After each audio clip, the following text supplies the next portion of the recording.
സ്വർഗം തേടി ഒരിക്കലെങ്കിലും നിങ്ങൾ യാത്ര ചെയ്തിട്ടുണ്ടോ? 1000 മതസംഘടനകൾക്കിടയിൽ യഥാർത്ഥ ഇസ്ലാമിനെ ചൂണ്ടിക്കാണിച്ചു തരുന്നത് ആരാണെന്ന് ഒരിക്കലെങ്കിലും നിങ്ങൾ ചിന്തിച്ചു നോക്കിയിട്ടുണ്ടോ?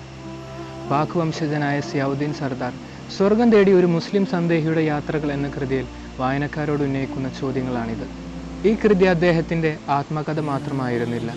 ചിതറിക്കിടക്കുന്ന 1000 കുപ്പിച്ചീളുകൾക്കിടയിൽ യഥാർത്ഥ വജ്രമായ ഇസ്ലാമിനായി അദ്ദേഹം നടത്തിയ അന്വേഷണത്തിൻ്റെ സാക്ഷ്യപത്രം കൂടിയായിരുന്നു.